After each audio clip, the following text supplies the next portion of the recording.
Have you ever been through something and you don't know what just happened, but you know it was important to go through? This is that journey for me.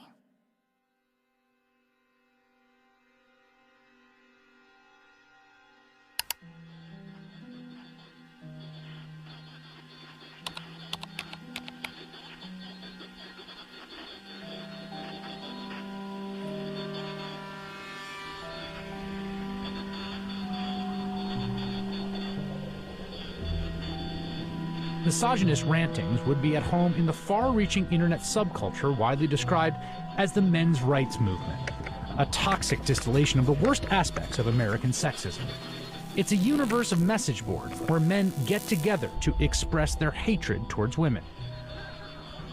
I thought men's have all the advantages in the world these days. That's utter nonsense. Men are routinely ground up in a family court system that is misandrist and biased against them. They are the majority of the homeless. They are the majority of suicides. They are the majority of the drug addicted. They are the majority of the unemployed. They are the majority of school dropouts. They are a majority of those in prison. How do we know that they're not the cause of these problems? There's a reason that women live longer, Mark. Let me tell you. It is because we are stronger and we are happier at the end of the day than most men. And that is factual, and you know it. And when men are married to women who scream like you, they just want to die sooner. When you have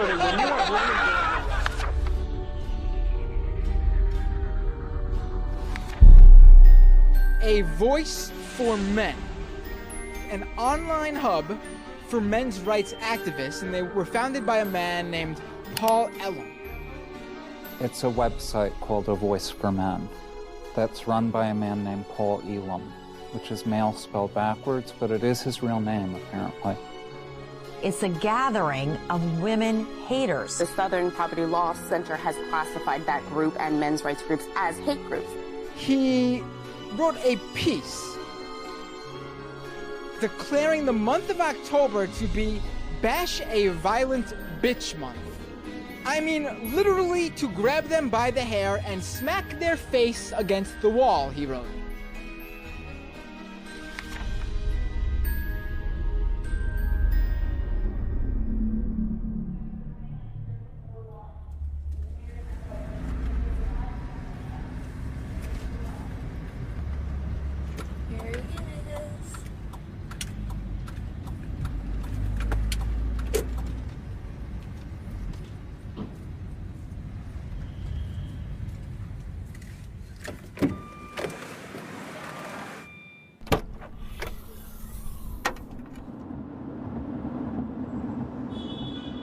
You may be wondering why I'm sitting in a car with notorious men's rights activist Paul Elam.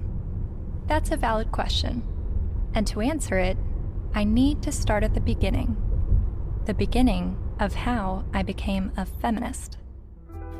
I was a quiet kid preferring to observe from afar.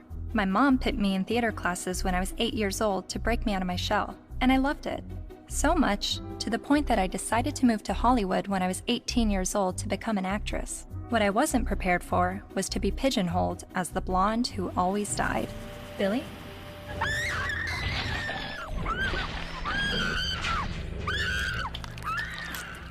Granted, I had a good scream. But the characters I played weren't alone in feeling objectified. I was commonly harassed on the streets, hit on by married producers, told by photographers to come back when I lost 15 pounds and got a boob job, and a plethora of other uncomfortable experiences, all while still being a teenager. I started to realize my role in the world seemed a little too similar to the unfortunate roles I was auditioning for, and it was not how I saw myself or the person that I wanted to be.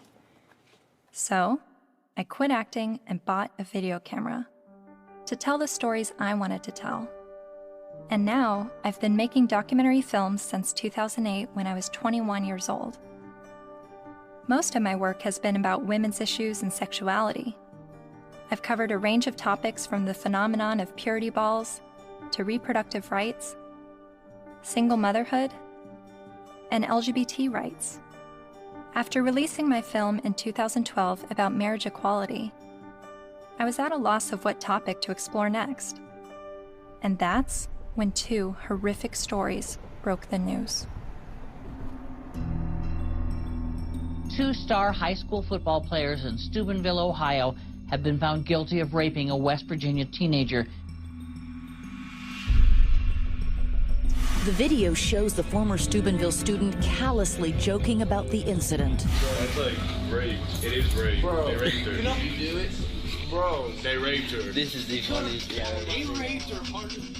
Outrage across India as a 23-year-old woman, the victim of one of the most horrific rapes India has ever heard of. A 90-minute horror for a 23-year-old medicine student on this bus. Gang raped and beaten. Her friend assaulted and thrown out of the bus. Every day, every woman is facing violence on the streets. I started to research this rape culture.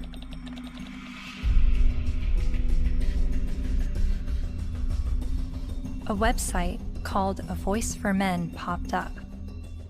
Paul Elam wrote about how women long to live out their rape fantasies, to be taken by a man she's never spoken to, let alone given consent to. As I read, I was asking myself, is this the rape apologist that I've been hearing about? The victim blamer who perpetuates rape culture? I continued to read A Voice for Men's website, often stopping around the halfway mark in every article because I could only read so many bitch, fuck, feminazi, and rape-tard words per minute. But even still, I kept reading, and thinking, and reading some more. I was trying to understand how these, what I perceived to be women haters, could have so many followers.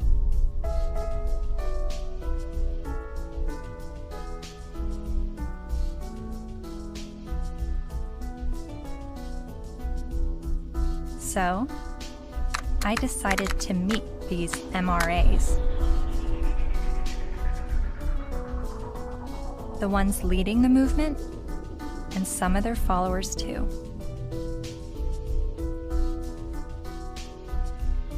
And this begins my journey down the rabbit hole.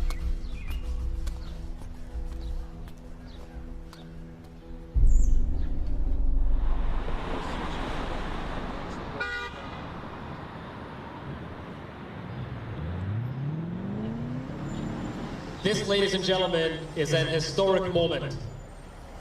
Never before has there been a gathering of this magnitude to support men's and boys' issues. We have got serious problems. I have been working in this area advocating for the rights of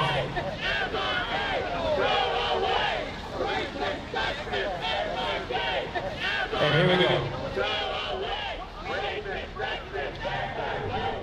What you'll hear is that we hate women. You'll hear that it's a backlash against women's rights. You'll hear that we're regressives that want women back in the kitchen and making sandwiches and barefoot and pregnant. You're just bitter, you're a loser, you're a whiner, you're ugly, you're undesirable, you're lazy, you're scary, you must be a racist, you must be a misogynist. When we do speak out, women often don't want to hear what we have to say. And so then we're called names, we're called whiners. And this is the way people who don't want men to talk about issues try to shut us up. We all know that you guys are a fascist, Nazi friend group of white supremacists. No other way to openly organize other than calling yourselves a men's rights group. We're somehow disempowered because we're white men. Maybe it's just because you're pathetic. We're here to fight how misogynistic assholes think they have the right to oppress women. White men are starting to feel misplaced because women are sharing space. It's disgusting, and scroll the fuck up, and don't confuse suffrage with oppression. Everyone suffers, it's universal.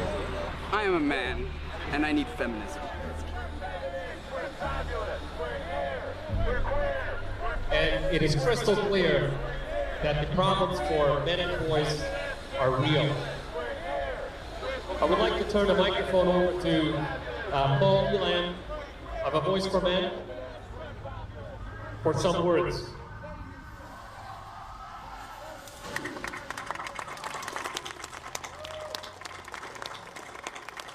This is a historic day. I've never seen a gathering like this out of concern for the general state of affairs for men and boys in this culture. And as trying to articulate the entire platform of the men's rights movement is kind of like trying to understand a snowdrift one snowflake at a time. It's a very, very complicated matter. Just consider this, that 93% of workplace fatalities are men. 4 of 5 suicides are men. Men are dropping out of higher education at very alarming rates. We're down to 38% now of college students are men, and it's dropping rapidly.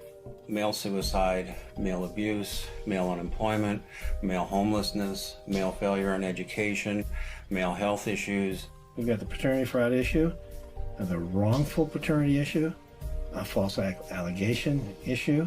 Men are sentenced to 63% more prison time for the same crime as women. They're less likely to see a doctor.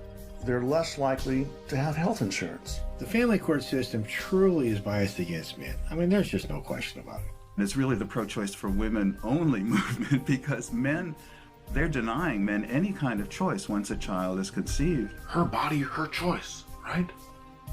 Think about men. His body, his choice, not so much. Because the U.S. government does not want to send you to die. It would rather send me to die. Young men that are failing to launch, they're staying in their homes of origin far past the time that we would normally expect them to individuate and move out and go live their lives. We have video game addiction, we have pornography addiction, we have the abuse of young boys with drugs like Ritalin to manage their behavior. Almost all victims of autism spectrum disorders are boys. Boys are most likely to be homeless, most likely to get cancer, most likely to die young and of every major cause, most likely to be arrested, prosecuted, imprisoned, and even executed while being completely innocent. It doesn't matter what their race is, it doesn't matter what their ethnicity is, it doesn't matter what their religious or non-religious views are. It doesn't matter if they're gay or straight. Men and boys are in crisis, and they need your help and they need your support, because they are human beings too. And you will not shame me or anybody here into silence about it anymore. But if you start to talk about those issues and address them in terms of how they affect men and boys as a group, people get hostile about it. The idea is that men have all the rights, they've always had the power. But if that's true, why can't men talk about their problems? And that's what really got me interested in this to begin with. Shortly after I began filming men's rights activists, I realized my own views were being challenged. I kept a video diary throughout filming, and I've decided to share some of those diaries with you. I really do feel like learning about the men's movement and their specific issues, the issues that they have issue with, it's hard for me to completely understand them and just automatically feel welcome in that space of talking about these issues, because at least with feminism, whenever I heard about the issues that feminists were fighting against, I always felt like I had something to draw from and experience to be on board with that. And that's always been why I've been drawn to the feminist movement, is because a lot of what they spoke about I had personal experiences with, and with the men's movement I have very little personal experiences with the issues that they talk about.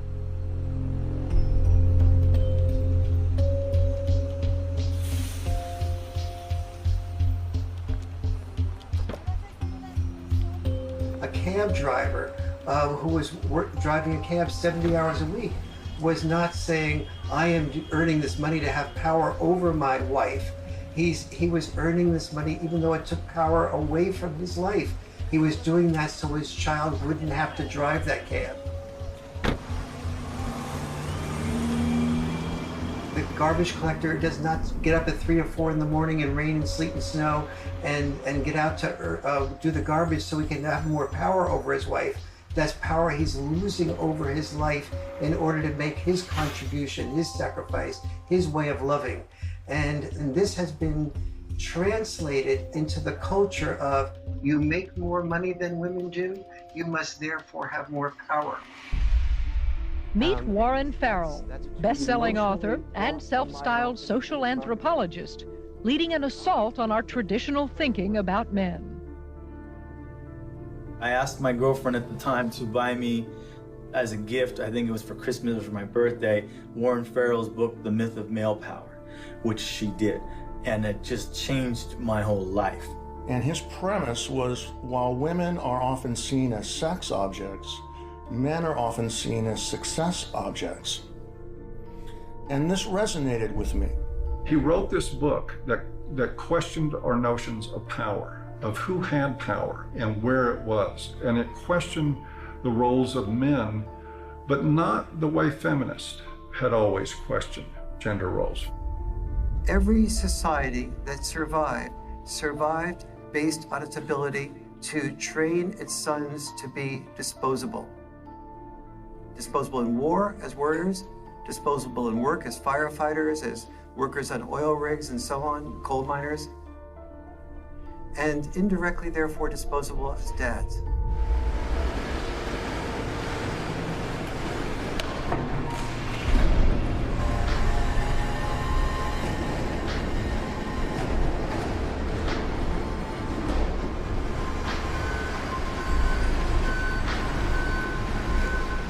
What happens in men's life when they're raised that they're worthless unless they're a provider?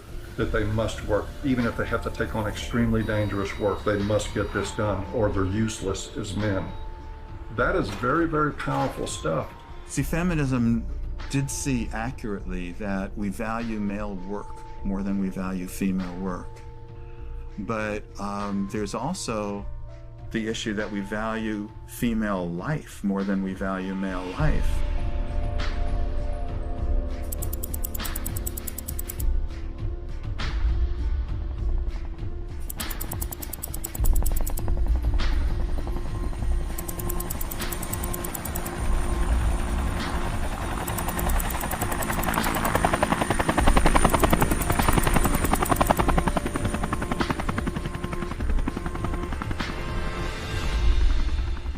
Even when that plane went down in New York City a few years ago, and that, the pilot was a hero for the way he landed it and saved everybody. Word arrived over the citywide fire frequency that a commercial jetliner was in the water with 155 people on board. Then, over the next few minutes, the doors opened, life vests were inflated, and women and children first, everyone got off that plane. They saved all the women first. That's still, when I went on a cruise, there's still women into the lifeboats first, not because you're a man, so you should be able to swim halfway across the ocean, but because you're a man, you're expendable. We have to look at not just the glass ceilings, but also the glass cellars. And Paul, I think as you were saying, we have to look at men just not only as human doings, but also as human beings. When you survive because somebody else is willing to die, like in war, then that you are immune to the pain of the people who are dying because you have an investment in their being willing to die. You say, I will build a statue, I will remember you in a history book. But if you look at that from another perspective, that building of the statue or remembering you in a history book is a bribe to be willing to die so that I can live.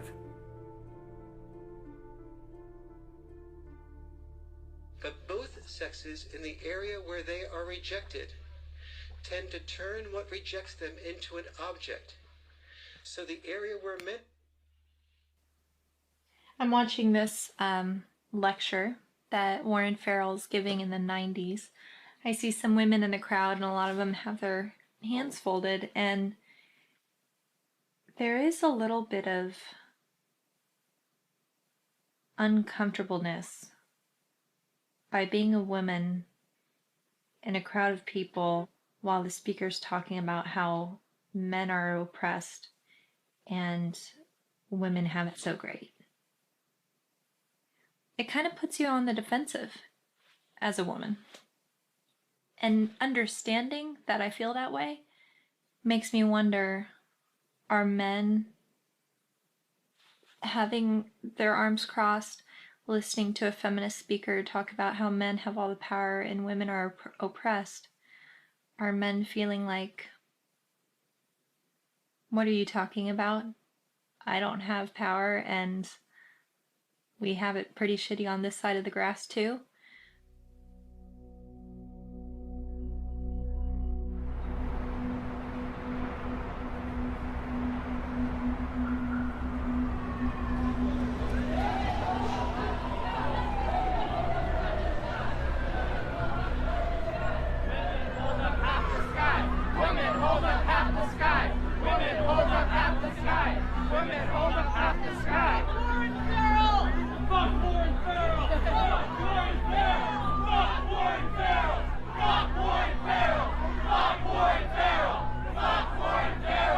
In 2012, Dr. Warren Farrell was speaking on behalf of men's issues at the University of Toronto in Canada.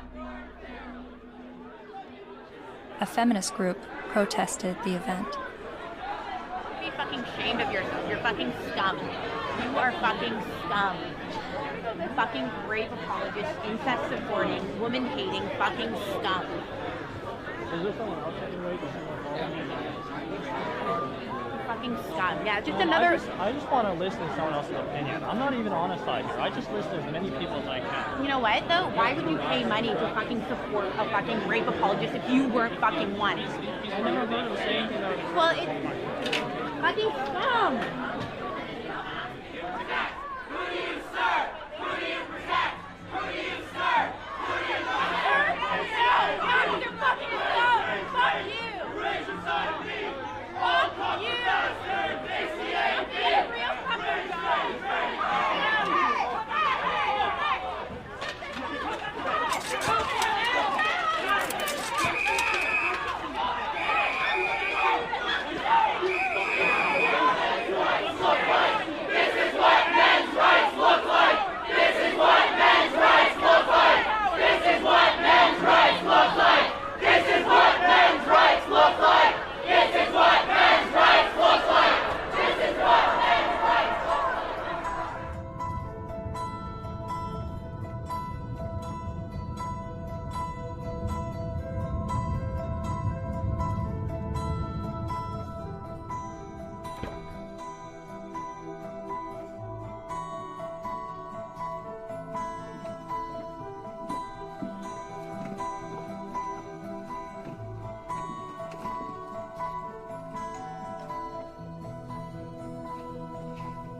Hi, how are you? I'm Cassie. You're Cassie. Oh, for some reason I thought you were a male, which I'm just delighted that you're a female. Well, thank you. Very glad to meet you. Yeah, you too. Come on in. Thank you. Thank you. But Farrell wasn't always so attentive to men. In fact, for years he focused almost exclusively on women's issues, rubbing shoulders with feminist leaders like Gloria Steinem. And he's still a card-carrying member of the National Organization for Women. I believe that women cannot hear what men do not say. And he's got a lot to say to both men and women in his provocative new book, The Myth of Male Power. I was making a very significant amount of money speaking around the world on behalf of women's issues alone. I went through a period of forming men's groups. And then when I listened to them, I thought, well, gee, this will be really helpful to present to audiences so that they can understand not only women's side, but men's side too, because I was really totally in the feminist camp. And immediately I saw my standing ovations drop. I started hearing that there was people saying, don't invite him there, to speak with us. And pretty soon I had, very few college and university speaking engagements. How did you originally get involved with feminism? Where did that all begin? I was doing my doctorate in political science at NYU in the late 60s, and the women's movement surfaced.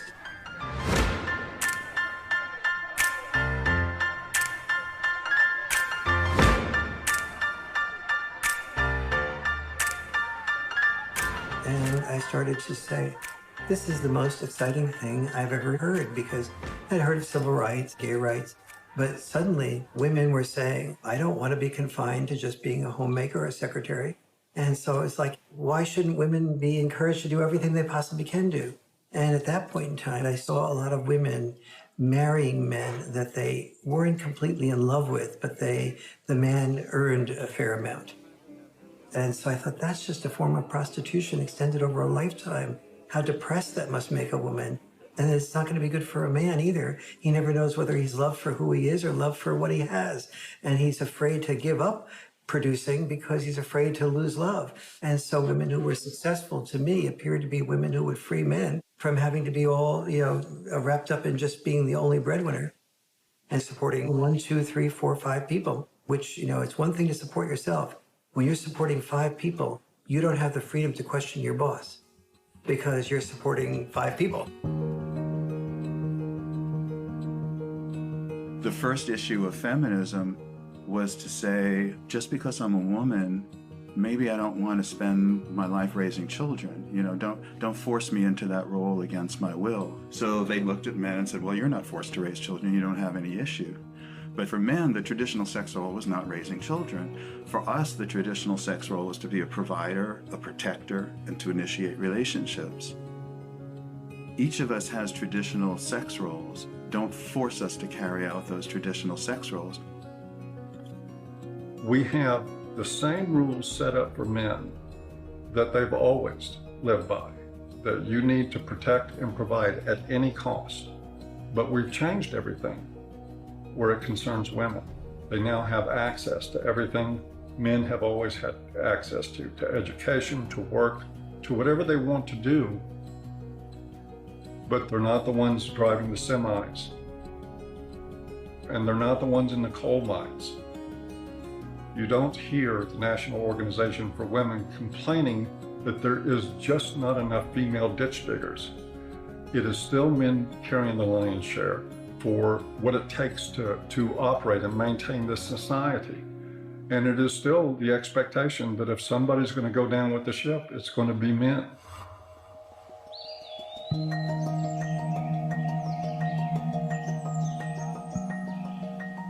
Flexibility in roles is where we should be all headed. Any men's rights activist that I would support the portions of the women's movement that is encouraging women to have more flexibility in roles. So where do the men's movement and feminism disagree? Well, only on the fundamental belief that the women's movement says men are the oppressors, that we are involved in a patriarchal world in which men invented the rules to benefit men at the expense of women. But don't we live in a patriarchy? When most of the world's nations still have never had a female leader.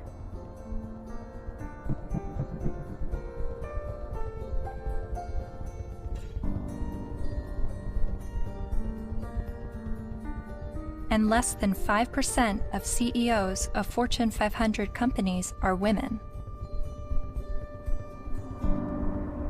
You have to look at this in a larger perspective. Patriarchy is the result of gender roles and not the vice versa. Traditionally, women's power and responsibility has been in the reproductive sphere, while men's power and responsibility was in the productive sphere. You have to reproduce to continue the species, and you have to produce to feed people so that they can reproduce. So, it's like they work together.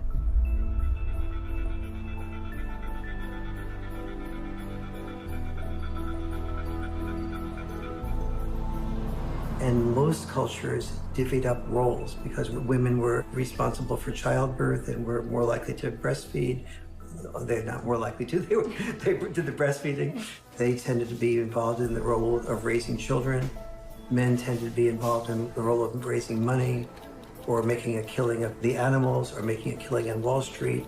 But those were our obligations. So that's why industry was male-dominated and government was male-dominated, because that was our job. And so what we call patriarchy is men giving into the expected roles that they're supposed to give into, and many of those roles are very harmful. Working exceptionally long hours, difficult hours, dangerous jobs, getting killed on the job. Even politics, a lot of people describe as masochism. Imagine what it takes to be a successful politician. Imagine how much of your personal life that you give up, how much you work, how much privacy that you sacrifice, how much freedom in your day-to-day life that goes out the window. There are more men willing to do those things than there are women. We got time for everybody. But also, just because men are the ones, for instance, writing the laws in general, doesn't mean that the laws are protecting men. You hear about patriarchy, right? All the evils of the world's from patriarchy, but we're the ones dying. You know, and we die for you guys, you know, to protect our families, our friends. In every society that's ever existed, women have had privilege and protection that men did not. For example, we never hear about how men were excluded from the Forced Labor Convention of 1930 for years. The Forced Labor Convention was an international treaty that banned slavery and forced servitude, but it made an exception for able-bodied males ages 18 to 45. Eventually, they got rid of that, but there was still an exemption for prisoners and military, which is 90% male. Stop pretending that you're oppressed and men are your oppressors. It's a lie, and it's a hurtful lie, and it's a hateful lie, and it's wrong.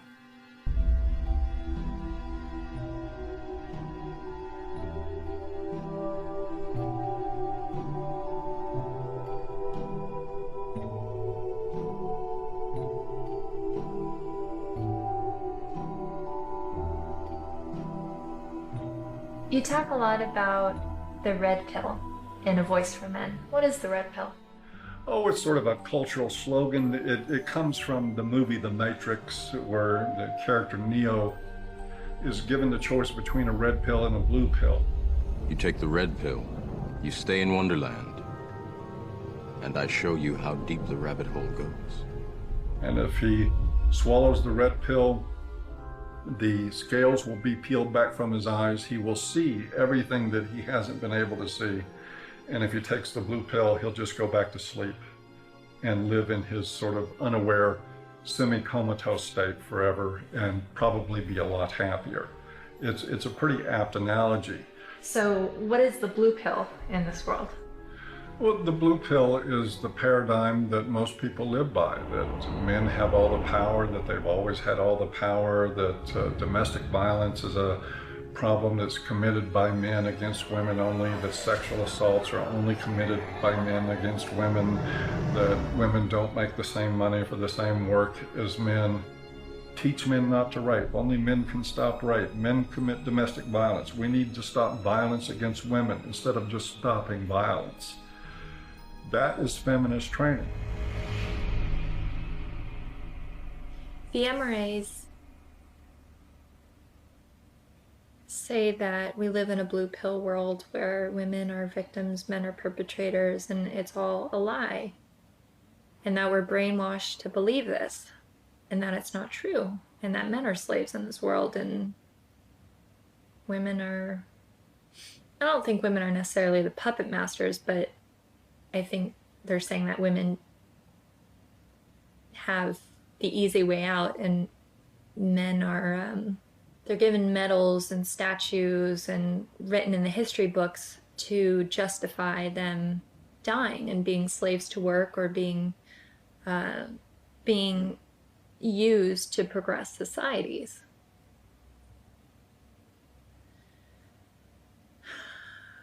And I've believed for so long that I'm at a disadvantage for being a woman, and that I have to work harder than everyone else, and I have more to overcome, and I have more to prove just because of my gender.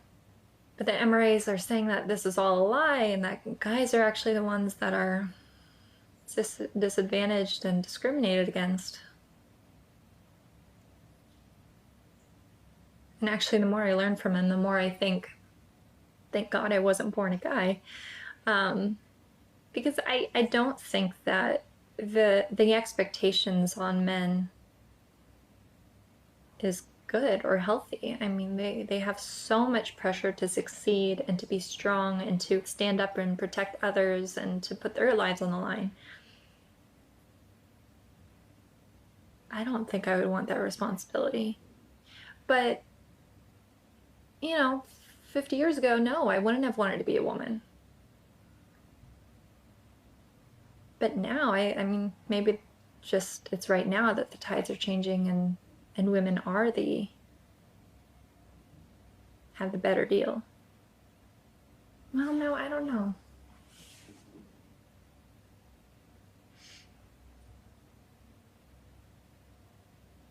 And then sometimes I think the MRAs are just duping me and giving such a strong pitch about what they believe in to convince me of something that's actually just some out there theory that men are discriminated against and women have the advantage. Yes, this is Cassie J. It's regarding a documentary about the men's rights movement, and we're looking for feminist voices now to speak in the documentary.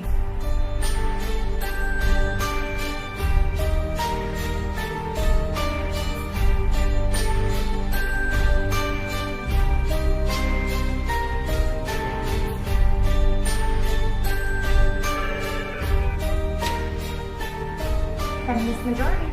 Yeah, hold on just 1 second.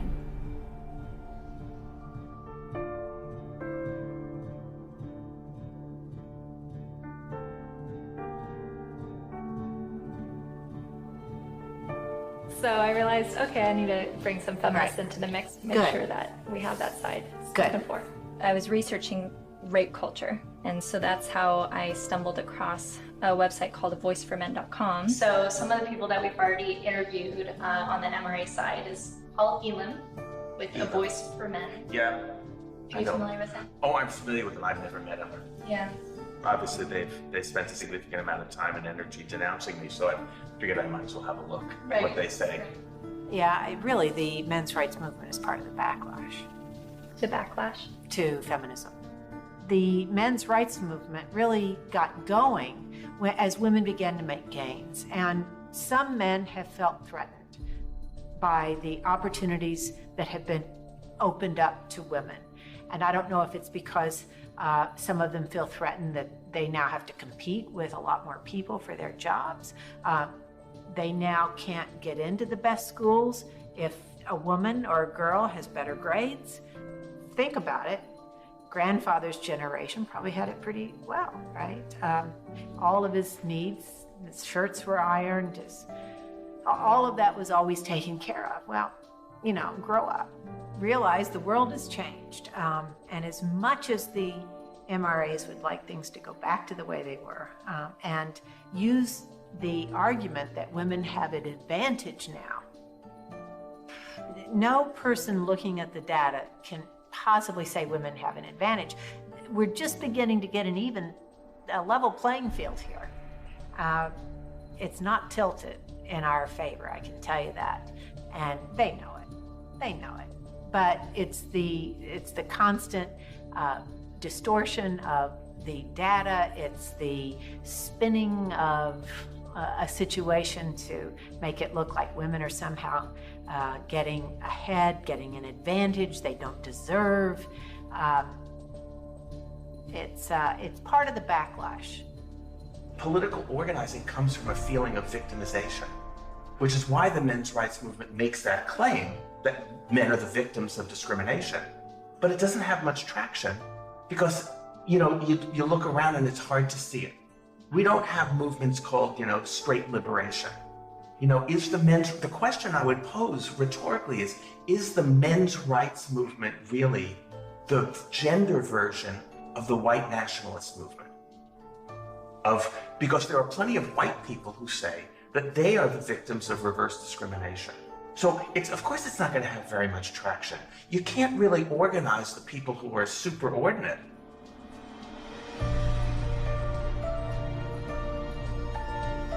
So do you think that men are being discriminated against in any way? Not under the law. Men are not disadvantaged under our laws.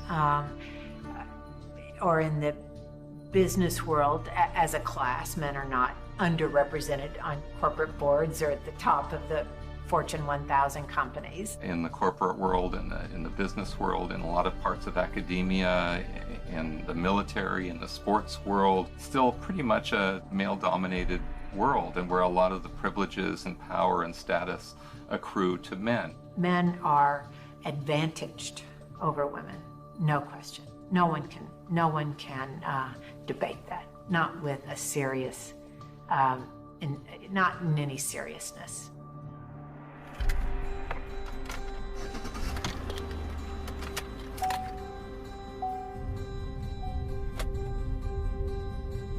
I was a math major as an undergraduate, and one of the fundamental things about geometry is the distance from point A to point B equals the distance from point B to point A.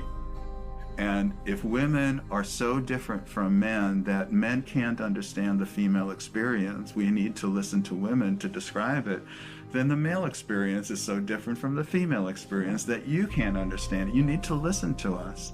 You can't really compare how men and women have suffered from sexism, because there's no way to quantify, that kind of suffering. So if a woman says, well, I miss 30% of my income,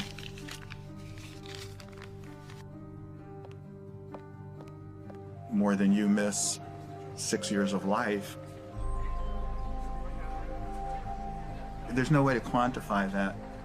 Or I've lost a job opportunity because I'm a woman. There's no way to say, well, I've suffered more than you because you've lost a kid because you're a man. We can't, but it is serious. And at least if you're denied a job because you're a woman, at least you can go to another company and apply for a job, But you can't, when you lose your kid, like you can't say, well, okay, I'll get custody of that kid, I'll try for that one. It's a terrible thing that happens. There was a case, the Serpico case. You might be too young to know the movie Serpico with Al Pacino. It was about a New York City undercover cop. He gets shot at the end of the movie and retires from the police force. And he was a real man, Frank Serpico. A woman after the movie, after this was made, decided she wanted to become a single mother and tricked him into fathering a child. And the court accepted that because she told her friends she was going to trick him, and they testified, and the court said, yes, you were tricked into it, and still awarded her over 90% of his police pension. So everything that he goes through in this movie to including getting shot to earn his pension, she won by sleeping with him one night. My son's mom wanted to have children with me, and I had always refused, saying, you have this anger problem, you need to get counseling, I'm not going to consider having children with you until that's dealt with, because she would lose her temper almost every day and just use any weapon she could, and like a child's the perfect weapon. So I was really definite about that. But she also used to proofread my articles for me. And I wrote an article for Playboy about Serpico. And when she read that, she told her friend she's going to trick me into fathering the child. She doesn't need my permission. And so that's how my son was conceived. Then she said, if you want to see your son, you have to stay in a relationship with me.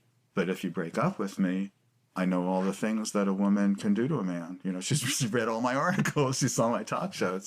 She said, I know all the things a woman can do to a man, and I'll do them to you. So that's what I had to deal with. Like everything that I had been raising awareness about for the previous 17 years, then she combined into one thing for me to live through. It's really ironic. For the first 5 to 7 years, I guess, we would see each other 4 times a day for exchanges. On average, every single day, I had to deal with some scene. A scene meaning she would just not show up, or she would hold the kid out and then pull him back and hold him out and pull him and just kind of play with me, or she'd let me have the kid and then she'd stand in front of the car so I couldn't move. You stay in Mommy Town tomorrow. You stay in Mommy Town for a couple of days, 2 days, and then you come back to Daddyville. Another time I saw her hold him by the shoulders and say, Daddy is a bad man. Daddy is a very bad man. And so he had to go through this long custody battle, and the decisions that they would make, you would just go, wow, there couldn't be any explanation. You know, either they're absolute idiots or it's biased. There's just no other explanation for it. One other thing, his mom is obese and wanted him to be obese for various reasons. One thing is so he would identify more with her side of the family than mine, because we're all thin. Another was so that he would enjoy being with her more, because when he was at my house, he had to get activity, you know, and eat well-balanced meals and get his sleep and stuff. And at her house, they would bake brownies and stay up late and just watch TV. And so where would you, if you're a little kid, you know, where would you enjoy being more? But he self-reported to the mediator how upset he was about being obese, that the worst thing in school was when kids called him fatty, and how he cried. And his physician said that he's really concerned medically. And then what I did, he was at an age where he would imitate things that I would do. You know, I gave him a broken shaver, so when I shaved, he would pretend to shave. And what I did was I started weighing myself every morning and writing down my weight, the date and the weight. And I taught him how to read a scale. So he kept his own records. So I had 6 months worth of statistics to show consistently that every time he was with his mom for a few days, he'd come back weighing 3 or 4 pounds more, and then he'd lose it while he was with me. So they had, you know, that how much he was upset about the problem. They had his physician being upset about the problem, and they had the proof of where the problem lay. So the judge's decision was that father should no longer be allowed to weigh the child. Problem solved. After 14 years, my body gave out. I got sicker than I've ever been. I realized I'm going to die. That's not going to do anybody good. I've got to give up the fight. So I gave up custody. And so I don't see my son anymore. He hasn't been in my house since.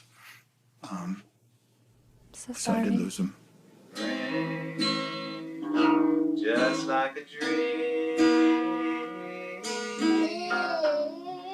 You're like a guiding light shining in the night. Fred claims that during his 14-year custody battle, he spent the equivalent of 5 years of his gross income on legal fees, mediators, and child support payments. I was really in his life a lot longer than most fathers would have been. It's something most fathers can't afford. You are so beautiful to me.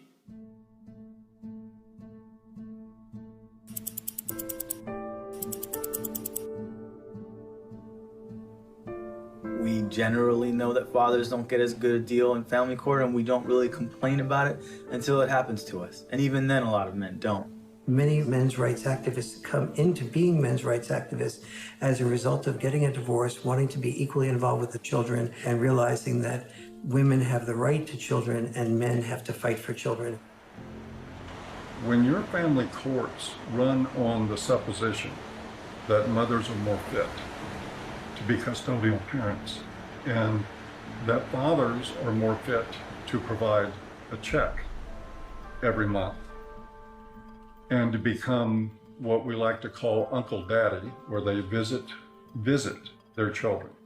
To me, that's one of the greatest obscenities in the world, the idea of visiting your own children, where you get to see them for 2 hours on Wednesday night, and you get to have them for X amount of hours every other weekend, and you have no say in how they're brought up.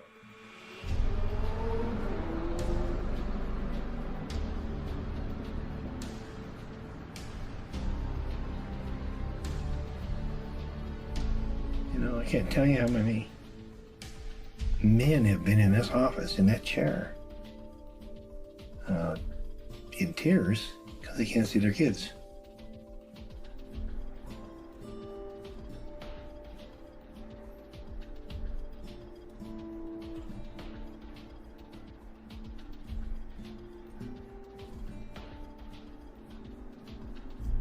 some of this stuff ends up in horrific consequences. Like this gentleman here, that's his little son. They found him dead. Not the son, but the young man. In the desert with a bullet in his head. Day before the family court, where it became known that he was going to get to see his little guy even less. And of course, he'd been falsely accused one time after another. It had destroyed his life. It had bankrupted him. It had driven him into debt. It had caused him to miss work. He was about ready to lose his job. He was in the end of his rope, so he just decided to end it.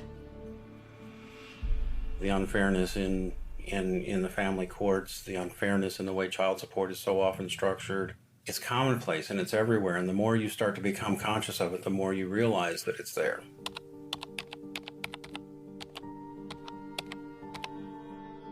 I started to research some fathers' rights issues and came across some harrowing stories. Like this man in South Carolina who found out his only daughter was adopted away by the mother without his knowledge or consent. His daughter was with an adoptive family in California, so he began his fight to get his daughter back. Adoption is for children without families, not children with a willing and capable family. And this man in Colorado who lost his daughter when the mother left the state to give birth in Utah where he wouldn't have legal rights to his child. He fought for 4 years in court and finally won visitation rights. Only visitation. I can't explain the emotion, the happiness, just this hard fight, and what this means to me. And then there's this heartbreaking story. The 20-year-old father never left her side until he was forced to give her to adoptive parents this week after Kaylee's mother decided to put her up for adoption. In order to keep Kaylee, Colby needed to file paternity action, an affidavit, and a commencement notice with Utah's Vital Records a day before the mother signed the adoption papers relinquishing her rights. But in Colby's case, the mother only gave him a few hours' notice of what she was going to do. I would like her back. Men in the men's movement are not upset about having to be fathers. They're upset because they're not allowed to be fathers. That guy blows his head out, blows his brains out at the family court. And people don't think there's something wrong with that? And we just open the doors tomorrow for business as usual, and that's okay?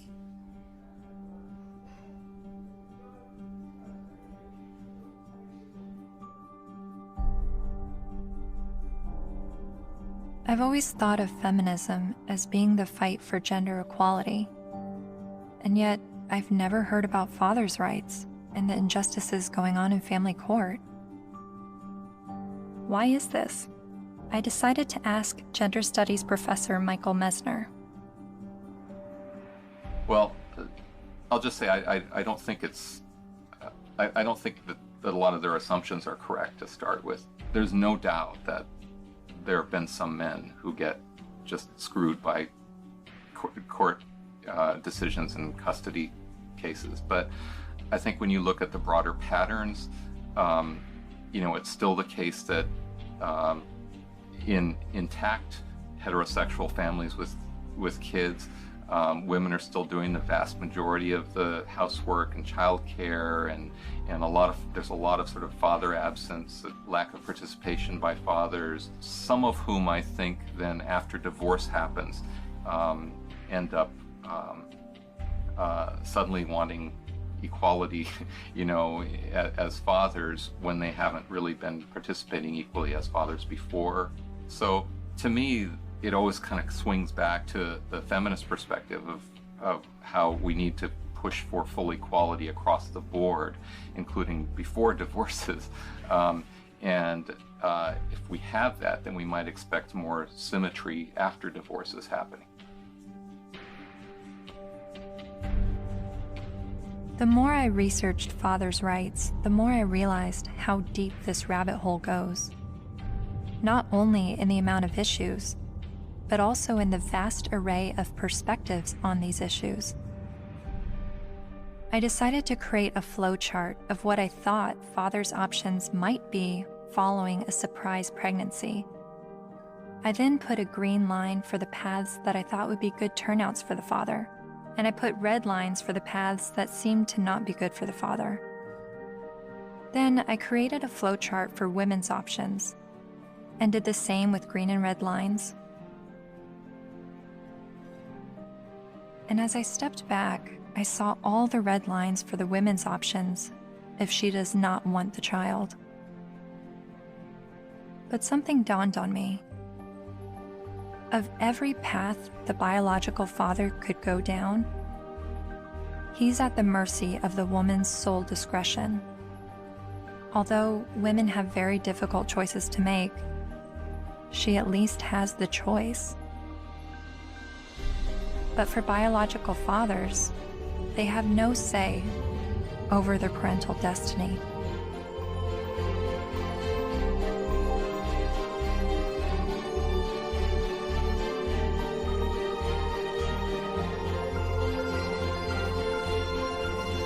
This is my friend Dara. She's 8 months pregnant with her first child, and she's a lifelong feminist.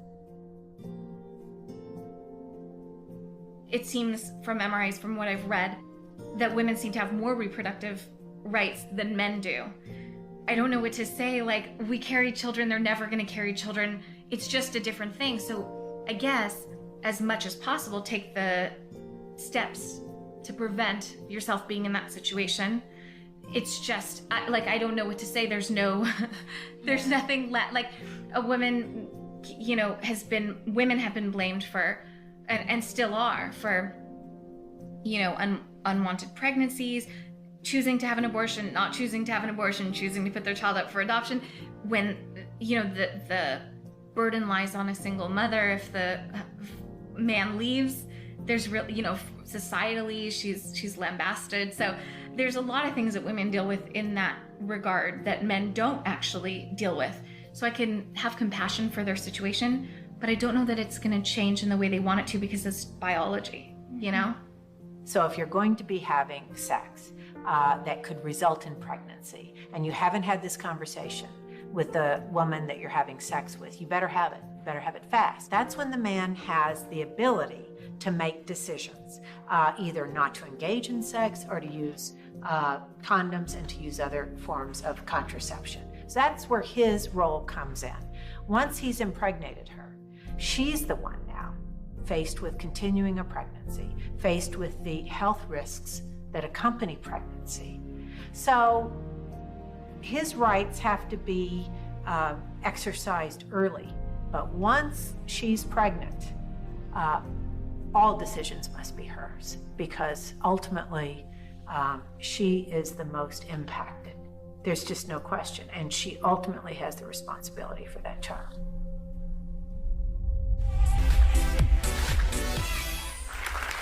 So before we were married, he promised me we would have 2 kids, and now he doesn't want any more. My friends think I should trick him and stop taking my birth control. Men have never been in control of our bodies.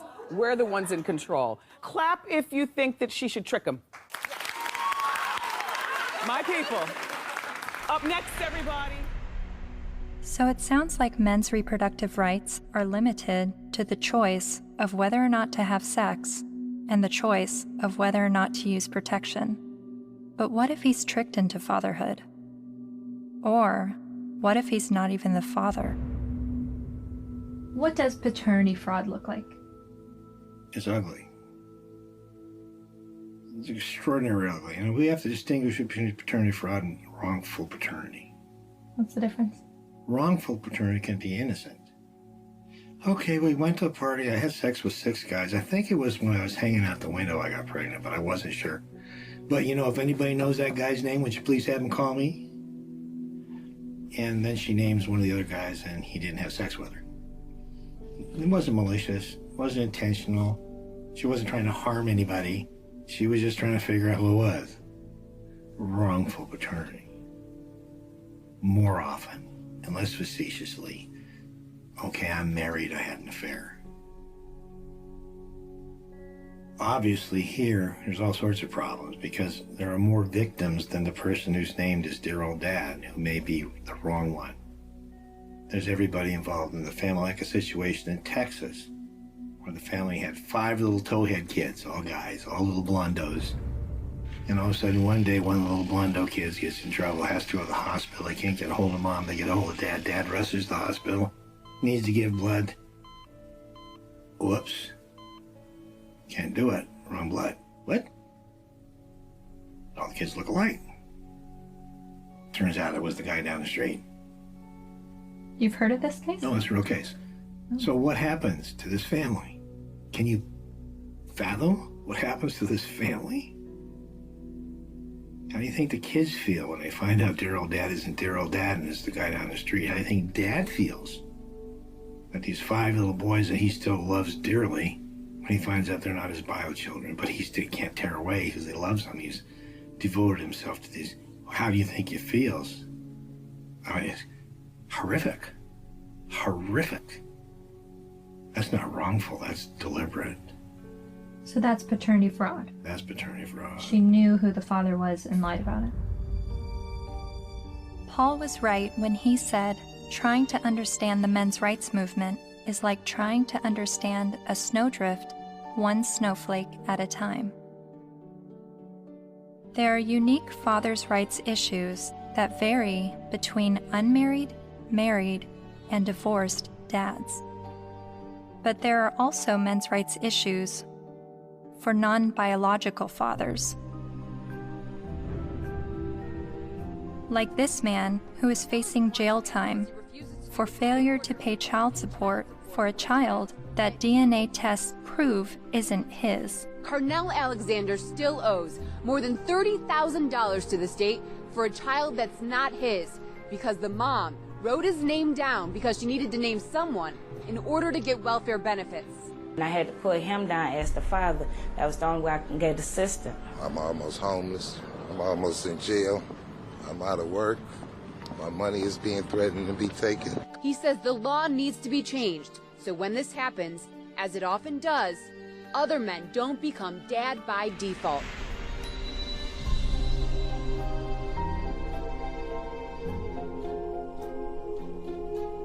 A lot of times people wonder about MRIs, why are you guys so angry? And my answer to that is, why aren't you? How can anybody look at this and not be angered by it? And the only answer to that I've ever been able to come up with is that people aren't angry because they don't see men as human beings.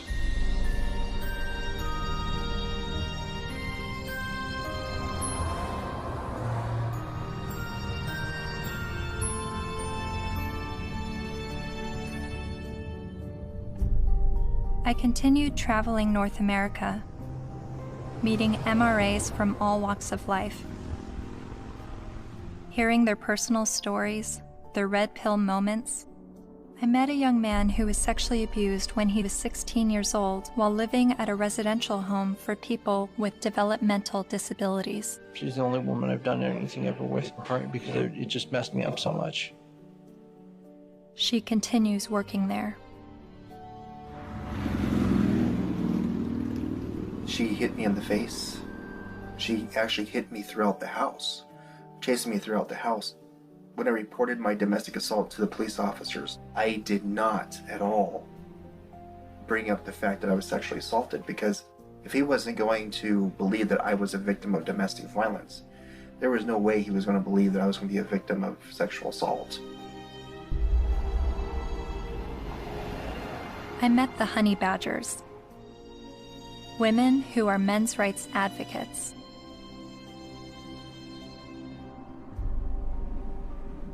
And then there was a 15-year-old boy, there was a 35-year-old woman, and then later on she came out of jail and she was able to collect child support from this boy that she raped.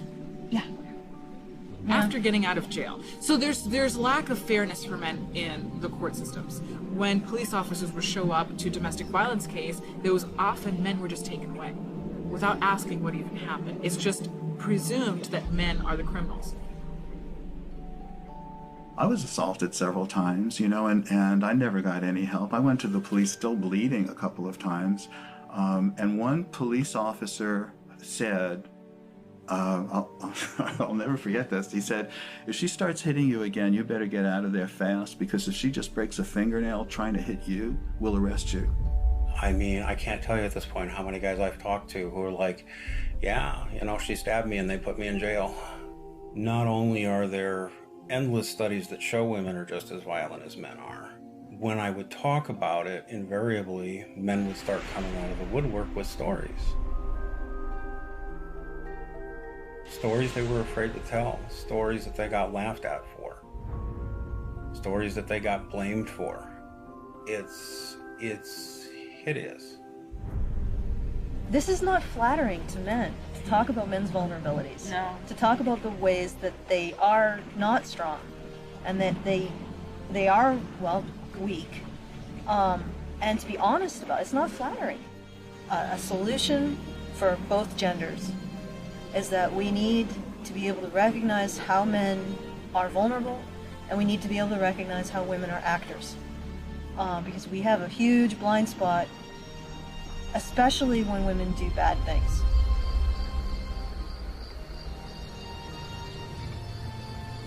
My best friend that I grew up with since kindergarten was being physically abused by his wife, who he'd been married to for 20 years. She'll break glass and throw it at him, punch him. I've seen it just happen spontaneously, and it was frequent. And he's bigger than her, but he didn't want to hit her. And he didn't want the children, they had 3 minor children, he didn't want them seeing this at all. So he would usually just go outside because there would be glass breaking or things being smashed or yelling, and he knew that the neighbors might think it's him. So he would go outside so the neighbors can see what's happening. Eventually I said, look, you need professional help, and so does she, and maybe the kids do too. So I called a bunch of domestic violence shelters. I just looked around online and I called, but every place that I called said, we don't help men. We don't help male men at all. And I started becoming curious about why that was, because I learned that these were state-funded shelters. And I know that men pay at least half of the taxes that fund these shelters if they're state-funded, and I just was wondering why. So basically, there was no place to take him, and it just continued. The problem just kept going.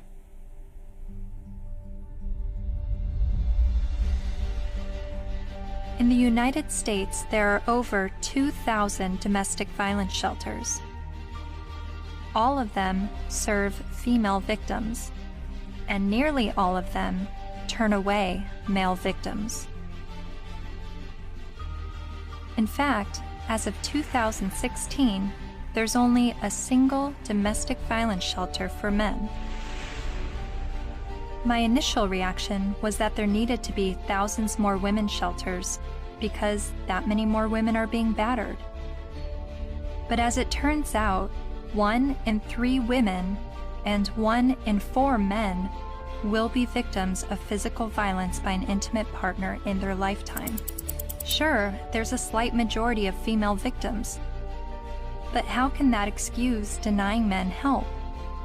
Couldn't this be considered gender discrimination?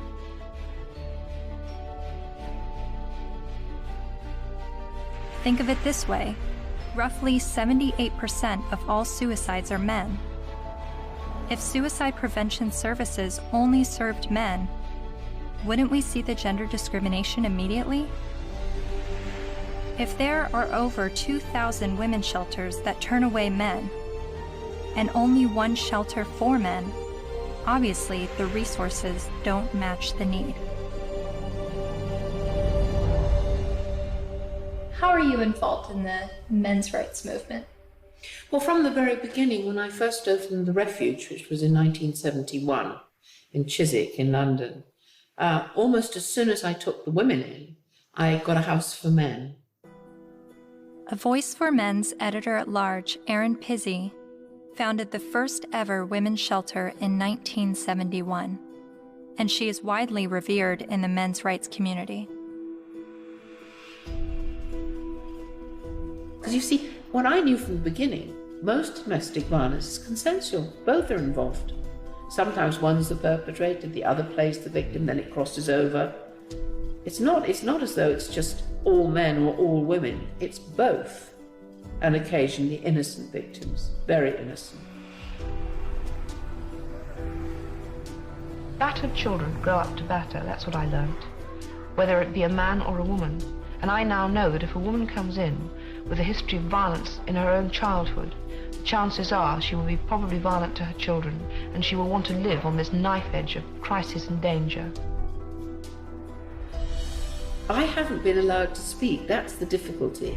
Why is that? Because I'm completely barred from all conferences. I'm not allowed to walk up the step of my own refuge. I bought the bloody building. But no, because there's feminists, the woman who runs it is a very heavy feminist. She won't have anything to do with me. What did you say that made them hate you? That women could be equally as violent as men. That was from the beginning.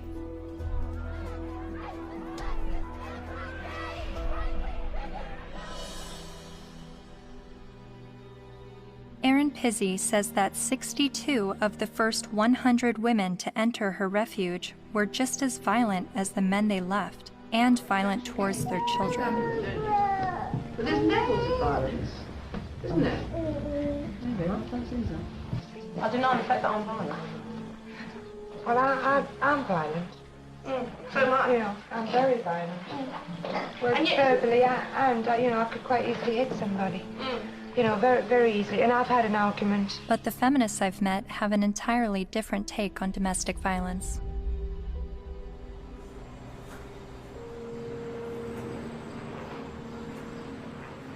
On the whole issue of domestic violence, that's just another word, really. It's a cleanup word about wife beating, because that's really what it is, or dating violence. And it's not girls that are beating up on boys, it's boys that are beating up on girls and using violence to intimidate and to control. And we have very few what's called domestic violence shelters, which are places that women can leave their home with their children and get a new start, get out of the violence. But there are not nearly enough of them. We need more funding and more resources, because it is a tremendous disadvantage for women and girls.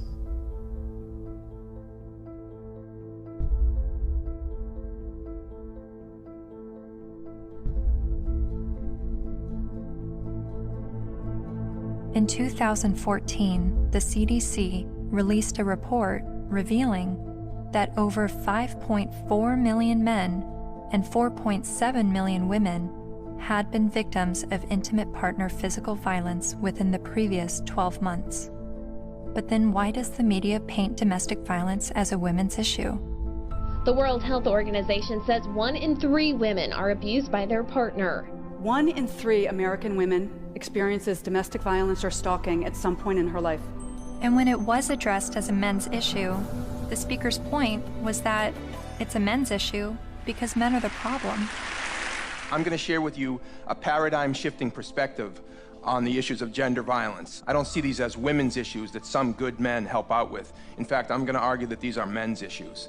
Why is domestic violence still a big problem in the United States and all over the world? What's going on? Why do so many men abuse physically, emotionally, and verbally and other ways the women and girls and the men and boys that they claim to love? What's going on with men?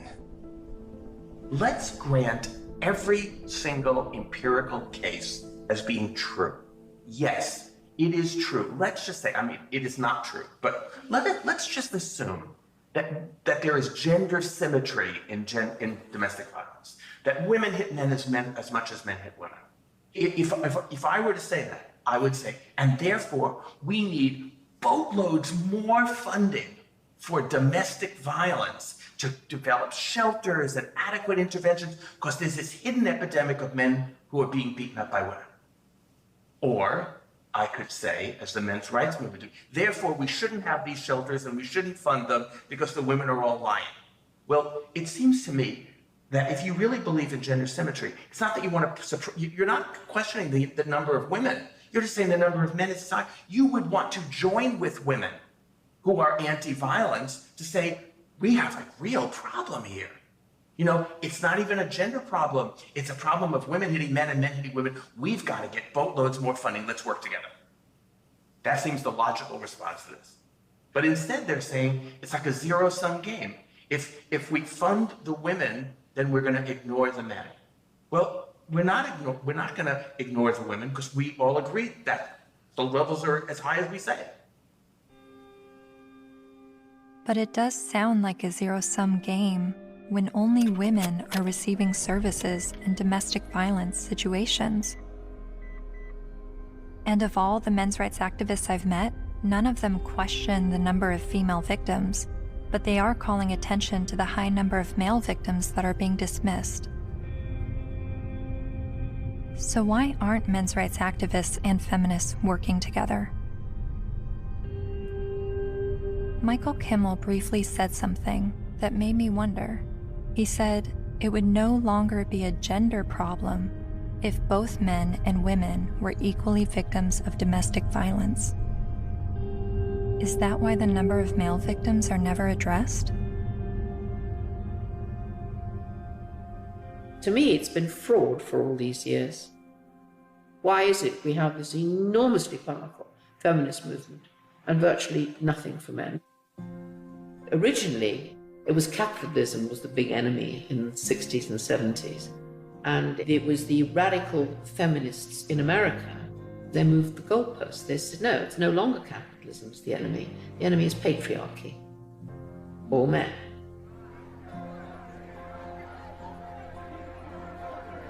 And that's how the women's movement began. And it was enormously successful.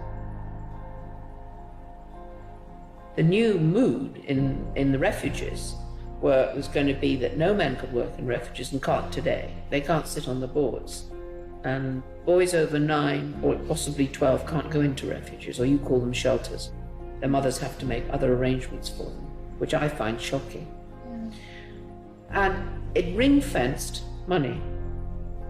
I think that that particular time when the feminist movement were desperate for funding because they'd run out of publicity, and they were desperate for funding, and they needed a just cause.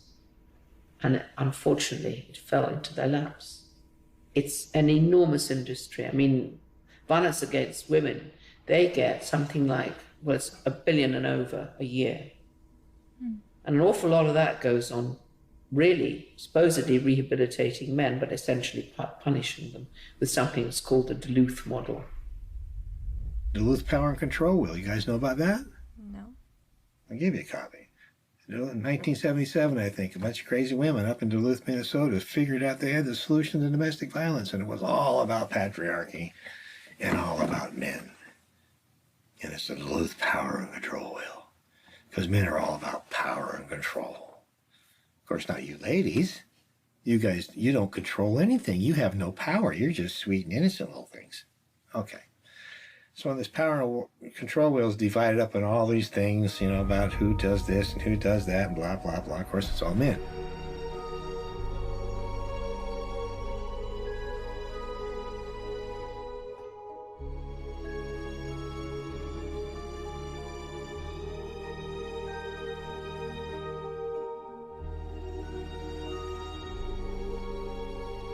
The entire domestic violence industry was founded on that. I think it's still 37 or 32 states in the United States that by law they have to use the Duluth model for battery intervention programs, and it's all shame, blame, and guilt driven. If you're a man and you walk in, you must admit you did it up front or you're in denial. There's no debate, there's no discussion, there's no possibility that you could be falsely accused. The criminal justice system could have made a mistake. None whatsoever. You are in a state of denial, and you will complete that course or you're going to go to jail. You will be re-engineered. That's frightening. Frightening? Yes, that's frightening. I think it's terrifying. Absolutely terrifying. All I had to do, I had a simple choice. I could just say, yes, you're right. Men are the enemy. No problem. But I couldn't. I absolutely couldn't.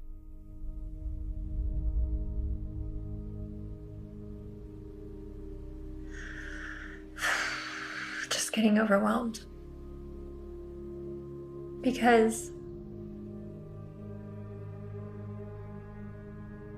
I don't know where I'm headed with what I believe and what is right and what is wrong and who is wrong and who is right, and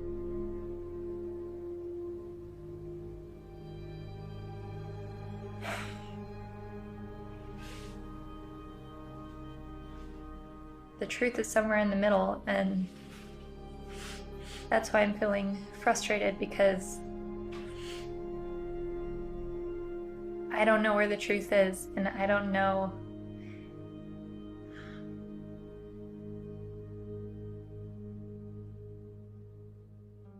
When I decided to make a film on the men's rights movement, I never anticipated questioning my feminist views.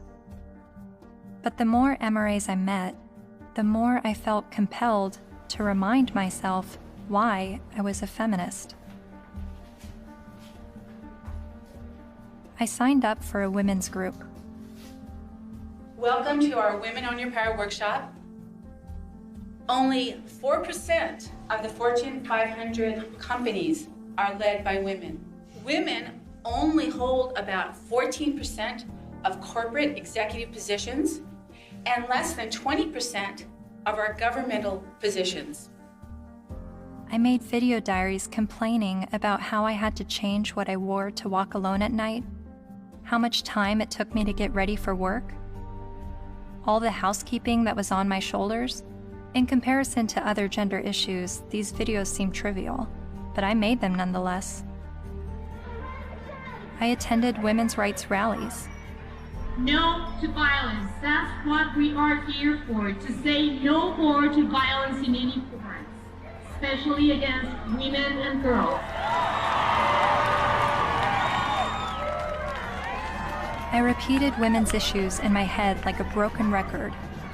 Female genital mutilation, sex trafficking, reproductive rights, maternity leave. And social media helped remind me of women's issues. We have fought for everybody else's equal rights. It's our time to have wage equality once and for all, and equal rights for women in the United States of America. We are struggling for a uniting word, but the good news is that we have a uniting movement. It is called He for She.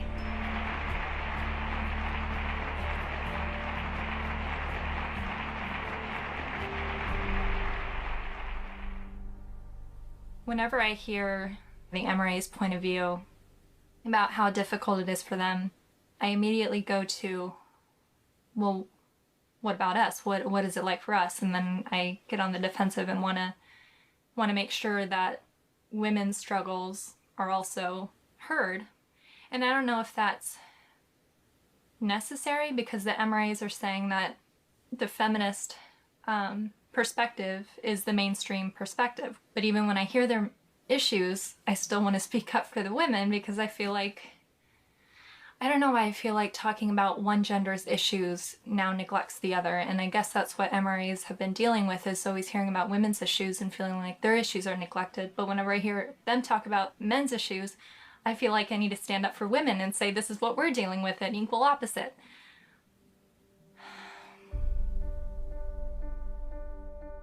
I met with men's rights activist Karen Strawn late one night in a noisy bar.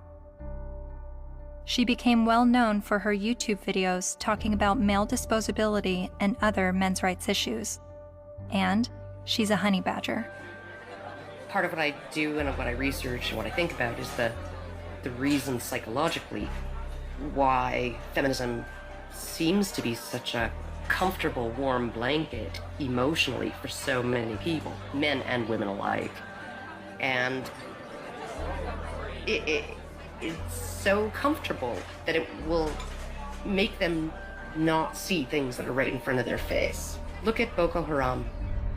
Hundreds of young girls, fast asleep in their beds, are awakened by the sound of gunfire. Armed attackers have stormed their boarding school and set fire to dozens of buildings.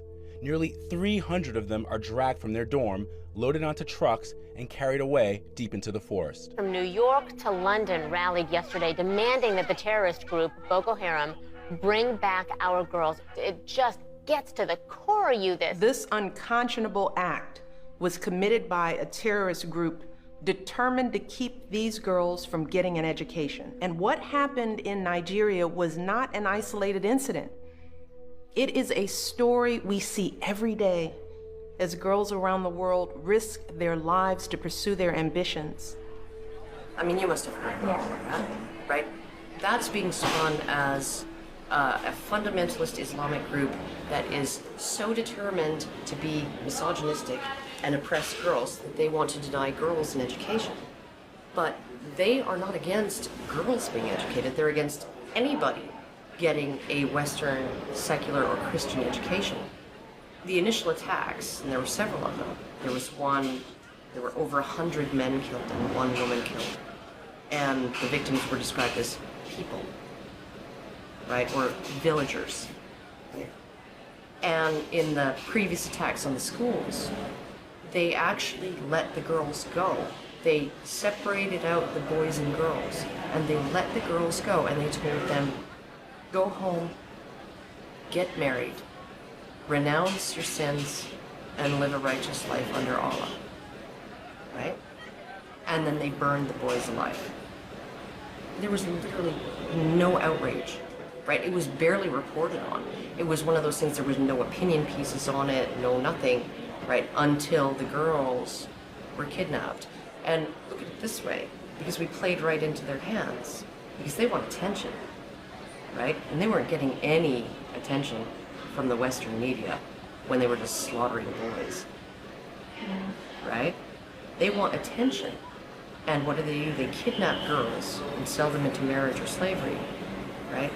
And everybody, the UN, Michelle Obama, Barack Obama, the UK government, the Canadian Federal Minister of Defense, right? They're all promising aid and help and equipment and personnel to help find these girls and bring them back, because this is such an outrage and oh my goodness, something needs to be done.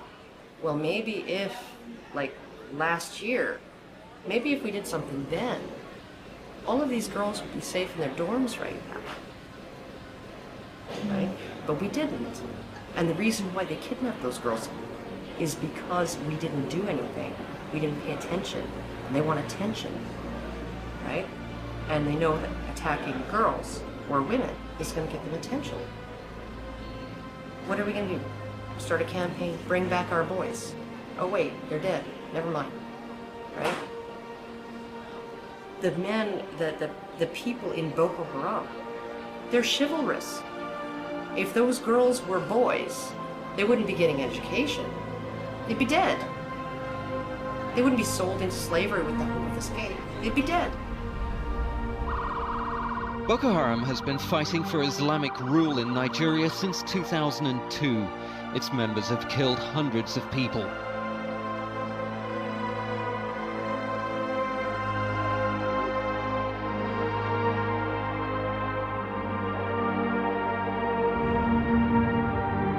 The most important thing is the men's movement is doing is being able to say, men need compassion and men deserve compassion. And to have that happen, I'm not expecting it in my lifetime. It's an ocean of pain out there. This stuff we're talking about has been going on for so long. And nobody listens. Nobody cares. It's one thing when you look at what happens to women and you feel normal, healthy outrage about it, and that should happen. But when you can look at what's happening in our courts to men, in our medical establishment to men, in our schools to men, and yet we remain so cerebral about all of it. Yes, well, that is certainly something to consider. If it were happening to any other group, we would be having protests from coast to coast. And the fact is that it is happening to men every day right in front of our eyes, and people will get angry at you if you try to talk about it. That's how deep the prejudice runs. But there have been protests, not with the intention of shining light on men's issues, but rather with the goal of silencing any discussion of men's issues. Like at Ottawa University, when Professor Janice Fiamengo attempted to give a lecture that questioned the feminist narrative.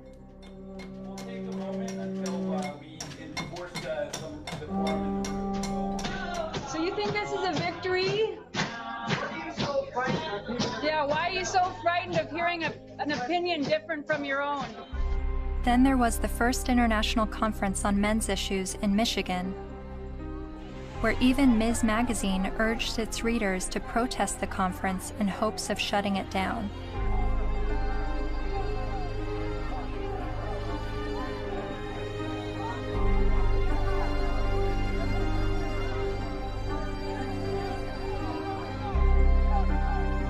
But perhaps the most well-known protest of a pro-men's rights event happened in April 2013 at the University of Toronto, when the Canadian Association for Equality hosted a discussion titled From Misogyny and Misandry to Intersexual Dialogue. About in my 20s, when I went to Columbia to study art history, and that was in '68, and that was the height of the epidemic. And so suddenly I was confronted with the direct possibility of being drafted for combat. And I discussed that with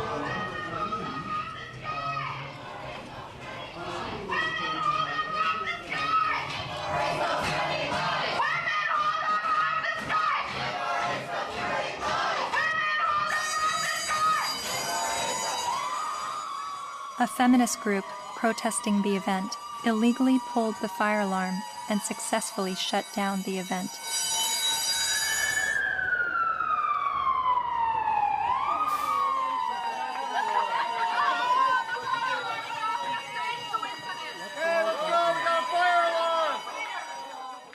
Once outside the lecture hall, feminist protesters and men's rights activists got to speak face to face.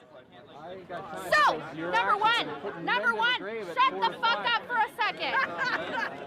Feminists do not want you to lose custody of your children. The assumption that women are naturally better caregivers is part of patriarchy. Feminists do not like commercials in which bumbling dads mess up the laundry and competent wives have to bustle in and fix it. The assumption that women... This is a list of the things that we're working towards. Now, if you would shut the fuck up for the 50th billionth time, we agree on, these are things that we're agreeing on. And these are things that you've actually all got skewed fucking views on. You think that feminists are trying to take away your fucking rights, but as a matter of fact, what we're trying to do is we're actually trying to work on the same things that you're working on, but except the fact that you're just too busy hating women. You can't fucking see that we're trying to work on those same situations. Are you conflating feminism, which is an ideology, with women, which is a demographic of societies? Okay, Mr. Derailing for Dummies. Okay. You're still a hate An group. ideology. Yes. I also hate a lot of other isms. So you admit, though, racism, like, sexism. Oh, bullshit, bullshit, bullshit. You hate sexism, but you're an MRA. Okay, no, point taken. We win. You obviously haven't Sorry. read our literature. Okay. You don't actually work on anything. You're not creating any change in the fucking world. Your fucking website's a hate website against feminists. You're not actually creating any change. Feminists do not want you to have to make alimony payments. Alimony is set up to combat the fact that women have been historically expected to prioritize domestic duties over professional goals, thus minimizing their earning potential if their traditional marriages end. The assumption... I'm reading, fuckface. I'm trying to I'm letting everybody else hear it, okay? It's not just for you, Mr. Entitled. The assumption that wives should... Why do you think the men's rights movement is at odds with feminism? What has created that clash and that war between each other? Well, one, feminism has spent the last 50 years demonizing men, which is sort of one of the problems. Feminist scholars have characterized men as inherently violent, inherently bad, inherently predatory, inherently oppressive. They have postulated that masculinity is a disease. Feminists aren't the only problem. The problems didn't start with feminism. So when I start criticizing feminism, I want you to know you're just part of the problem. They're just part of the problem. You calling men oppressors and women oppressed demonizes men, and I believe diminishes women at the same time. It's a way of telling men to shut up. It's a way of telling men that their experiences don't matter. You tell a man he's privileged, therefore anything he's gone through or anything he has to say doesn't matter. His lived experiences don't matter because he's privileged. So, how old were you when you started calling yourself a feminist? Or how many years ago? It was probably about 3 years ago, I guess you can say. I'm relatively new. Yeah, but I'm pretty loud, so violence only helps the oppressor, not the oppressed. A lot of MRAs say that feminism doesn't fight for the rights of men. What would you say to that? Cry me a river. Really, because feminism is a movement about the discrepancies when it comes to women's equality, because we're still not there yet. You know, so don't even start with that whole, oh, but you don't think about the men's issue. Well, then, you know what? Start your own goddamn movement, which they have, but maybe make it a little more about legitimate issues like custody and alimony and things that you think are unequal, which all stem from patriarchy, not from, oh my God, feminists are trying to take away our kids. No, dipshit. That's not what we're trying to do. We're not trying to do that. I mean, if they look at the root causes of why, for example, you know, women get custody more often than men do, women are supposed to be the mothers. They're supposed to be the natural born caregivers. So obviously, duh, you has a vagina, so obviously you're going to be able to take care of the kiddies. That's really what it is. It all stems from sexism against women. It's just the oppression dialectic needs to go. It's so hard to convince people to look at men's rights activism and support it without first allowing them to at least escape the stranglehold that feminism has on their minds. I do believe it is dogma. It's zealotry. There are good people in the feminist movement. There are not good people in the radical feminist movement.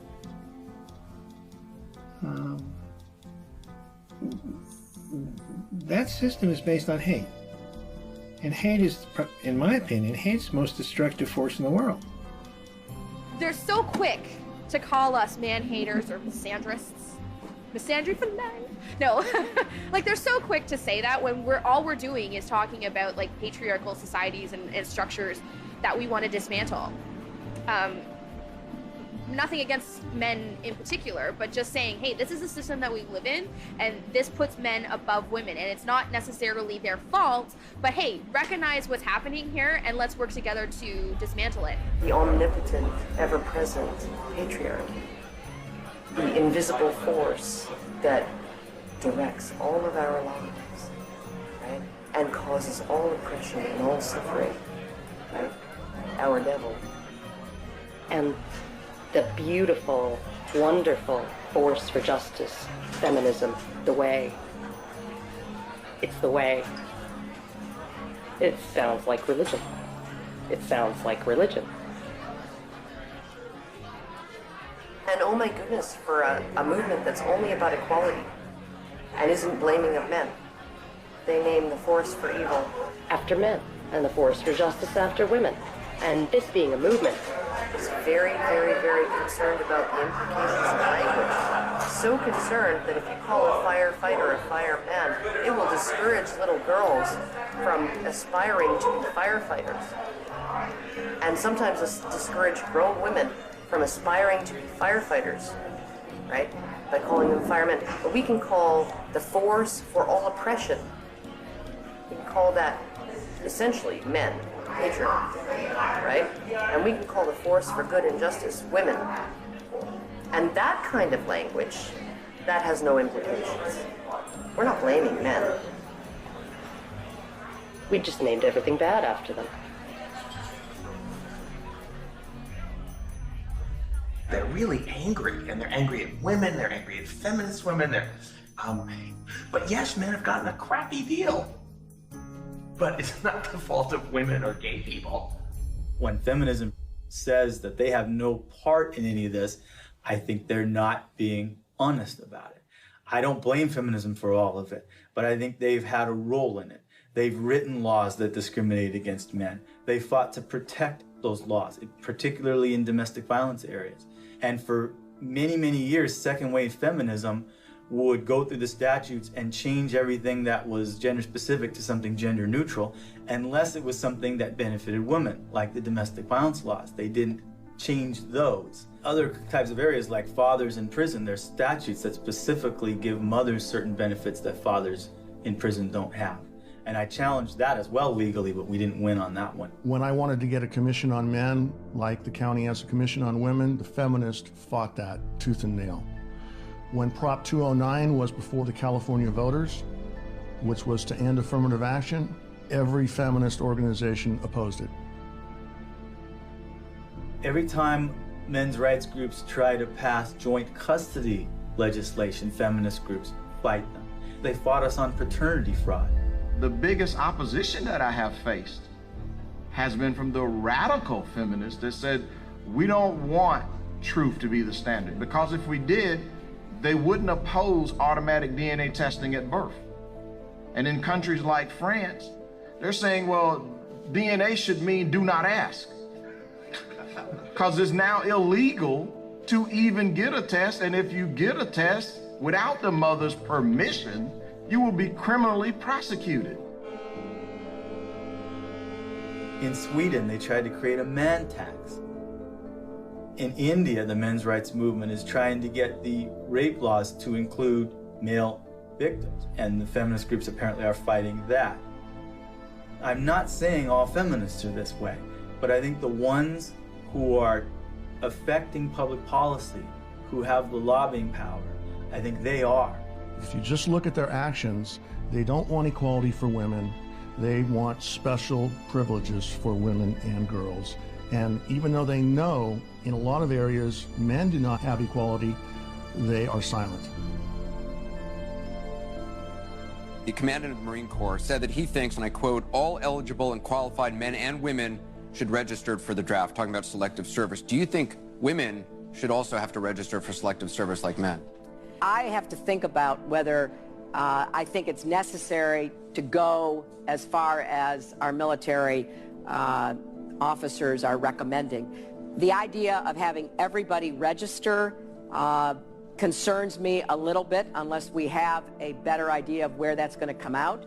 Where I want people to register, I want every young person to register at the age of 18 to be able to vote automatically. And I think if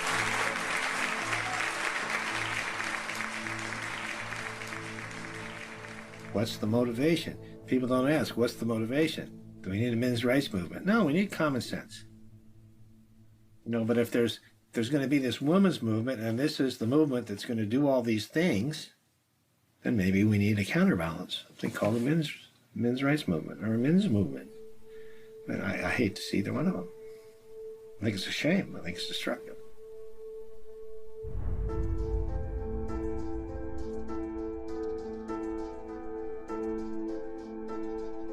I'm hearing what the men's rights activists are saying, and I'm finding the sources to support what they're saying. Men are just as likely to be victims of intimate partner physical violence. Men have little to no control over their parental destiny, especially when he's tricked into fatherhood or he's raising a child that he later finds out isn't his. The sentencing disparity between men and women is 6 times larger than the sentencing disparity between blacks and whites. So while a black man may be sentenced to 10% more prison time for the same crime as a white man, a man is sentenced to over 60% more prison time than a woman arrested for the same crime.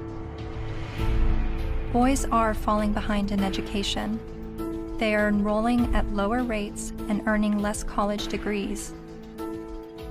And while not all MRAs agree on the issue of infant male circumcision, most MRAs do believe it is a human rights violation. I spent months learning about infant male circumcision, but it only took me watching a 5-minute medical training video to convince me this is a barbaric practice that needs to stop. Okay, so first thing, make sure he's well restrained. okay? Then we repeat the process with just one end and clamp. Anything that gets clamped gets cut. All that was left, a partial penis and his tiny testicles. Rhodes says Ashton urinates through a hole in his penis. She says she can't imagine now what she'll say to her son when he's old enough to understand what's happened to him. How could you explain it to your child that you don't have a penis or you might never be able to have kids?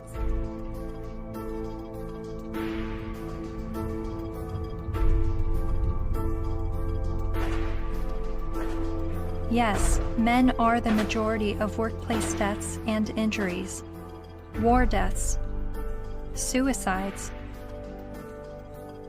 They have a shorter life expectancy.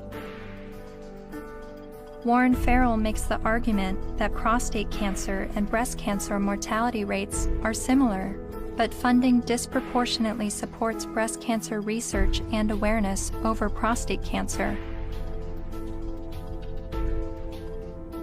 The red pill is about looking at these issues in an honest way, even when it's uncomfortable. And these things are uncomfortable, but without the willingness to set aside the programming and to set aside the false beliefs about what power is and what women are and who women are. Part of what we do is a pretty serious critique of both sexes.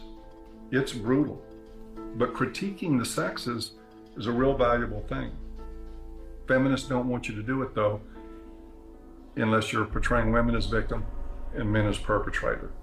The red pill is about understanding that men and women, like everything else in life, it's a mixed bag. You've got victims and perpetrators on both sides of the fence. And that's all. It's real simple. It's just not easy.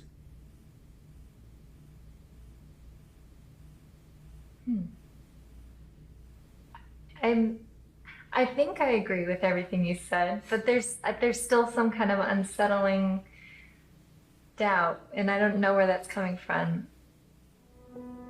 I'm recognizing all of these very serious men's rights issues.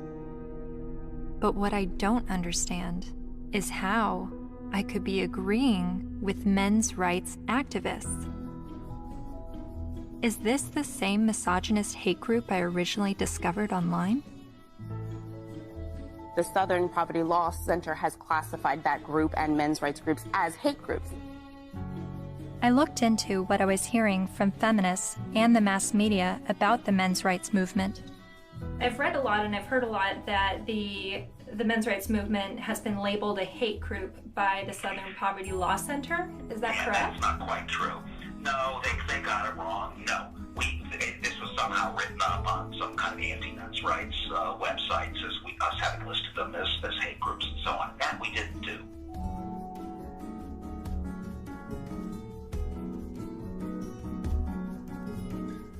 He wrote a piece declaring the month of October to be Bash a Violent Bitch Month. Jesus. I mean, literally to grab them by the hair and smack their face against the wall, he wrote. I then discovered that Paul Elam's famous Bash a Violent Bitch article was written in response to this article by Jezebel called, "Have You Ever Beat Up a Boyfriend? 'Cause, we have." The article cited a study that revealed 70% of non-reciprocated violence was perpetuated by women. The author then went on to say that she conducted an informal survey at the office, and the gist of her findings was that many women had physically assaulted their man, and it was interpreted as either being funny or he was asking for it. I couldn't help but see the hypocrisy in a major feminist website making light of abusing men, and MRAs stinging back only to have the media paint them as the abusers. Something else to think about. Arriving on campus, boys will also see the effects of women's studies programs, now usually termed gender studies programs. Make no mistake about it, however, they are still women's studies programs. I teach in the gender studies program at Wagner. There are about 900 such programs worldwide. and about 400 of them are in the States. By comparison to those 900 programs worldwide, there is one men's studies program. In 4 years, Center for Men and Masculinities is to be established at a state of New York university, the one in Stony Brook. It will be headed by Professor Michael Kimmel, a sociologist. Its advisors will include, probably among the advisors are funders as well, the actress and fitness expert Jane Fonda, Gloria Steinem, and Eve Ensler, the author of Vagina Monologues.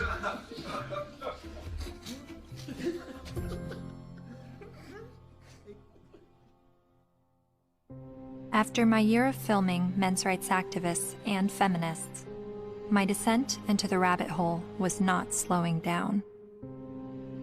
My education on gender politics was really just beginning. I learned about other sectors of the online manosphere, like MGTOW, Men Going Their Own Way, and a forum on Reddit called The Red Pill, which is separate from the men's rights community and they do not see eye to eye. I'm told an easy way to remember the difference is that while MRAs want to change the system, Reddit's The Red Pill want to take advantage of the system, and MGTOW want to leave the system. There are so many perspectives on gender, and I believe they are all worthy of listening to. However, the conversation is being silenced. For a society to accept anything said on behalf of women's rights, and then to shame any dialogue about men's rights and call it hate speech is precisely the problem. I don't know where I'm headed, but I know what I left behind. I no longer call my